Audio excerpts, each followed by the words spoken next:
Welcome and thank you for joining us today. I'm Susan Davenport. I'm the President and CEO of the Gainesville Area Chamber of Commerce, and today we're here to publicly release a report on our I3 initiative. And for those of you who don't know, I3 stands for Putting Children First, our infrastructure investment initiative. Now this citizen-driven initiative, which was executed over the last 9 months, has been led by a 10-member steering committee and focused on researching infrastructure needs of Alachua County and options that we have to fund those needs. All done with the goal of ensuring Alachua County children have the opportunity to learn in the best possible school facilities, travel on the safest roadways, and enjoy well-designed and executed recreational facilities. Our steering committee's chief recommendation, giving a unanimous approval by the Chamber's Public Policy Committee and our Board of Directors, and reflected in the report that you'll have copies of today, is to support the School Board of Alachua County's half-cent sales tax initiative in 2018 to fund infrastructure repairs to area schools. Now, this area, of course, it looks very clean right now. We're right where the kids are crossing over to the cobble-looking path right there. That's usually a major problem. As you can see, the classrooms above this area, the elevation, of course, is higher, so all of the water drains down to that corner. It is usually a hazard, so anytime we have a heavy rain, we stand there, we put cones there. That becomes a temporary duty spot because it gets very muddy and slippery. And to prevent any accidents from happening, we make sure that area is manned after a heavy rain and then cleaned immediately once kids are in class. If you all would come on up the ramp, again, it gives us a good view. Now, these cottages here in the back, these 5, they call them stackables, and these are our newest additions. And as you can see, stackables allow us to get the best use of our square footage, so to speak. Don't ask me any price tags. I don't know how much that stuff is. Jackie does. We spend about $500,000 a year just to lease the portables we have. We have about 300 plus portables.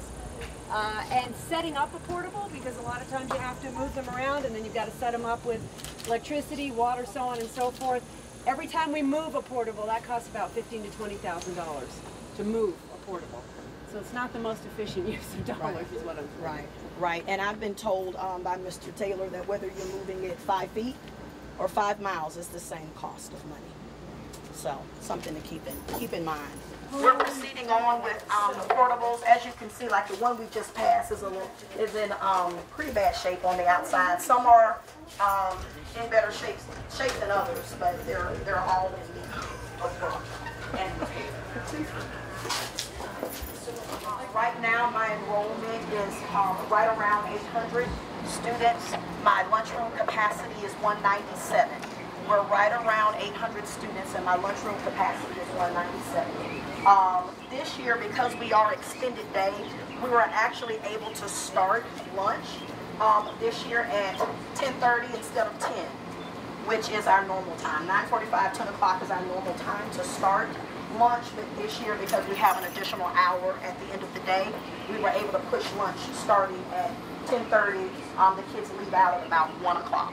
And if you turn around and look at the covered patio, this is a part of our lunchroom capacity. We do utilize these tables with certain classes during certain times of the lunch period because there's just not enough room for all of the students inside the cafeteria. And I know the next wondering is, what about on inclement weather days? We just jam in and we use the stage if we need to for extra seating. At those times, we even have teachers that on those days open their classrooms and just keep their kids in their classrooms for lunch when we have to have everybody inside because there's just not enough room. We don't have covered walkways. So when it's raining, yes, the students get wet. We do not have umbrellas for every child. So many days they do go home wet. We instruct them to basically take off their shoes, walk in socks, so they can move as quickly as possible to and from their classrooms on those days, because you can't keep them. We have too many kids that are in portables to just say stay in your classroom all day on those really rainy days. So there are certain times we do modify the schedule some, but they do end up getting wet, and it is unfortunate, and thankfully I have parents that do understand, and they're flexible, and they know that on those days if they have a child that's in that area back there, they're probably going to come home wet. Our kitchen here at Little Old Idylwild fixes more meals than any school in this district, and that is elementary, middle, and high. This is our kitchen area. You can kind of glimpse over there, and then we can pull to the left every day, every day, every day. It's our kitchen area. You can kind of glimpse over there, and we're going to pull over to the left.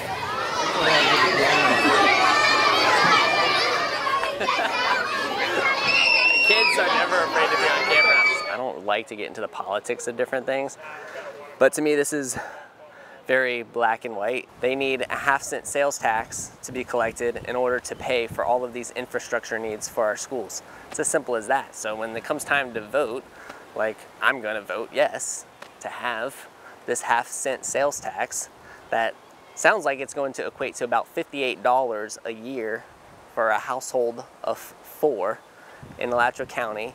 A third of it's going to be coming from visitors. So anytime, you know, we're Gator games, we have all these Gator games, we have all of these people coming into Gainesville and they're spending their money at businesses, local, you know, 1/2 cent of that is going to go towards the needs of our schools here.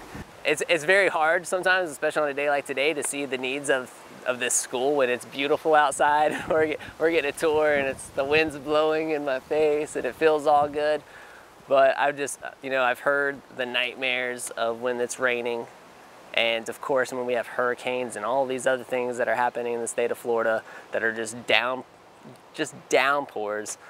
I would hate to be that teacher that's trying to educate students and put sandbags in front of doors. And this is only one example. I'm new to the Chamber Board of Directors, and this is my first time kind of really going deeper into some of the needs of the community. And so it's eye-opening for me. And I think one of my strengths is, you know, being able to use video to share some of these needs within the Gainesville community with you guys. And I hope that we can do that. I hope that we can expose some of this and, you know, help these schools.